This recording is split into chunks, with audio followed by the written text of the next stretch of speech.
Hey, what's up, y'all? I just wanted to share with you guys some stories about Native American giants. Growing up as a native, in Native culture, we always talk about the giants and how our ancestors dealt with them. And I believe that we talk about that because we are ancient Hebrew Israelites and we are bringing up stories like David and Goliath, or even stories written in the book of Enoch. But subscribe if you haven't and check out these interesting similarities with Native American stories of giants. Something dark and ugly came out of the night, ripping into the village. Cloud and Plum huddled in their lodge. From the darkness they heard cries of terror. Women and children screamed. Something ripped into their lodge, a mountainous black figure. It was Ea the giant, with the strength of 1,000 men, the blackest of hearts, and a bottomless hunger. A hand larger than a grown man snatched Plum away from Cloud and tossed her into a mouth like a large hole in the ground, and she was gone.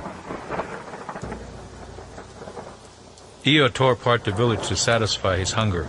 No one could stop him. He grabbed girls and young women and tossed them into his wide, slobbering mouth. Then he was gone into the blackness of the stormy night. The tradition of the Choctaws told of a race of giants that once inhabited the now state of Tennessee, and with whom their ancestors fought when they arrived in Mississippi in their migration from the west. Their tradition states the Nawulo, which was a race of giants, were of wonderful stature. They were said to be cannibals whom the Choctaw killed whenever the opportunity arose. Chief Rolling Thunder of the Comanches, a tribe from the Great Plains, gave the following account of an ancient race of white giants in 1857, quote, "Innumerable moons ago, a race of white men, 10 feet high, and far more rich and powerful than any white people now living." The chief explained that when this race forgot justice and mercy and became too proud, the Great Spirit wiped it out. The Great Spirit wiped it out. And all that was left of their society were the mounds still visible on the tablelands. Navajo legend describes the Starnake people as, quote, "a regal race of white giants endowed with mining technology who dominated the West, enslaved lesser tribes, and had strongholds all through the Americas. The Sioux say that the earth was originally peopled by giants who were 3 times the size of modern man. They too say that the giants denied belief in a creator, and they too say that the giants were wiped out by a great flood."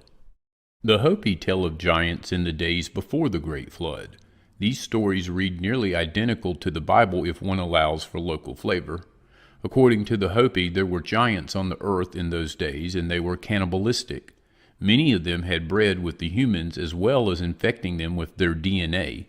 These offspring were warlike and caused much destruction in the world. And the way, as my father told me, as it was told to him by his father, my grandfather, and passed down, the star people came from the 7 sisters. The 7 sisters being what we call the constellation of the Pleiades. The 7 sisters and also the warrior's belt, which we know today as Orion. So from the belt of Orion, from that belt and from the 7 sisters is where these star people came from. And the star people would come, they made themselves out to be gods because they had power, they had big medicine, like our people say. They were able to do great feats that the people were just astonished by. And so they took them to be gods because that's what they presented themselves to be. In that manner is how they then went and took the women from the different tribes. And from there is where the giant tribes were birthed from. The women did not survive the births of these giant beings. But as these giants continued to procreate and continued to spread across the land, there's many stories of the people and the tribes fighting against them. Sometimes, with good results, sometimes with bad results, until eventually there was a culmination of the flood that came and destroyed the giants off the land. We still have some stories of giants after the flood, after the flood, after the flood. This is the apocalypse or revelation of Adam, and in it, he's telling his son Seth about the future, and he's telling them that Yahweh gets mad at Noah because he sees in other peoples, but then Noah tells him, those people didn't come from me. So this matches Chief Riverwind's story about giants surviving the flood. Ishtipapa, which was a giant that lived in Georgia among the Muskogee Creek. Ishtipapa means man-eaters, because these giant beings would just come and take a regular-sized human being and just pick them up and just bite their head off and just drink the blood, like popping the cap on a bottle, boom, boom, boom, boom. So, similarities in our linguistics. We have Hebrew words in our language, celebrations of new moon festivals. So before I show you guys a story about Navajo giants and Navajo cops dealing with the supernatural, I want to show you guys a video of a 33rd degree Freemason who has knowledge about spiritual portals being on Native American lands, which is ancient Hebrew Israelite land. This is important because our ancestors knew this information and it connects with the giants and the mountains. So, and then on top of that, who is running the astronomic laboratories for for the Vatican? The Jesuits. For example, in Mount Graham in Arizona, nobody asked what is happening. I can tell you what is. I can tell you also what they're doing. This is Mount Graham, close to the San Carlos and White River, Apache Res, and even Navajo. Later on, you're going to hear about how Mount Taylor was an area where Navajos spotted giants, and it's one of the holy mountains, and it's likely a portal, just like Mount Graham. So, an interdimensional door is created, is opened up. Where can this interdimensional doors can be opened up? In certain spaces, certain places, certain holy ground from ancient times known to possess that's possibility. For example, purpose. For example, in Iraq, for example. Just go to Mount Graham and study a bit what the Jesuits are doing up there. There is a war between the American natives, Indians, and the Jesuits, since the Jesuits have tried to build this observatory. And why is that? Because the Indians have used that mountain as holy ground for thousands of years, and there is a specific entity living on top of that mountain, but on another dimension. In the meantime, they accuse the American Indians, oh, these are pagans, what are they doing to us? So we have to do science, observe the stars. Oh, rubbish. What they're doing. This is the Navajo twins story about how they killed a giant near Mount Taylor in Grants, New Mexico. This is only a couple hours from Mount Graham in Arizona.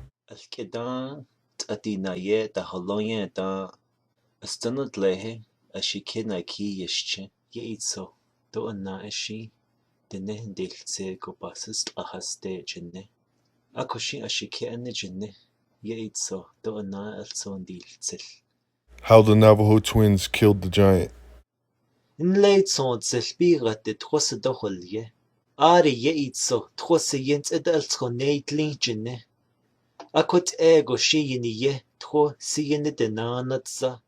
Aron leiden Johanna atintlish ye yiskha. Ayo east jinne. Yeitso besist ugi ye hadit and at silin linigi kodo sekhalgay. Dot lij, dot sekhalitso, dot sekhalijin.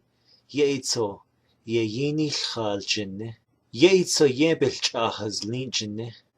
Aro anae atintlish ka. Yeitso bejekone ye yiskha. Bediltes goto in leitzil bich yenako. Nilche ahalne jinne. Bedil bich oso. Yeitso bedil zil bedinako. Na de dolwal. Ta kotil bich adzizzo jinne. Aje yeitso jisye. So the angel of wind told them to make sure that the giant's blood doesn't flow back to the mountain or else it will come back to life. This aligns with the theory that some mountains may be sleeping giants. So you hear the Freemason talking about Mount Graham being a holy mountain for natives and also a place for a spiritual dimensional portal. Also in the Navajo twin story, you see that Mount Taylor was also where giants were seen. And so we know for sure that there's the connection between the mountains and the giants. Their fortifications crown the summits of the mountains, protecting their populous cities. The summits of the mountains, protecting their populous cities. So now I want to share with you guys a little bit about the Navajo police, who have a whole task force dedicated to investigating supernatural and paranormal activities like giants and fourth dimensional beings. Official policy requires investigating cases involving the supernatural on the Navajo Nation anytime the public becomes concerned. For the past 4 months, something has been terrorizing the people in this rural community. Locals have reported hearing horrifying screams in the dead of night.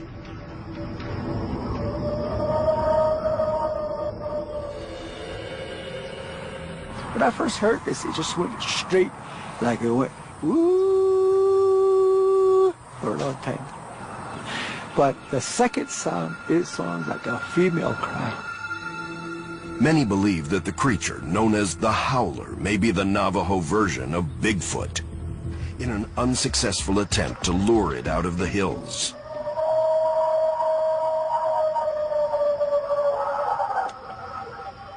As natives, we are very spiritual. Even to this day, I've heard so many stories of Bigfoot and giants and skinwalkers here on the res. Our culture and our behavior is exactly the way the Bible describes the Israelites.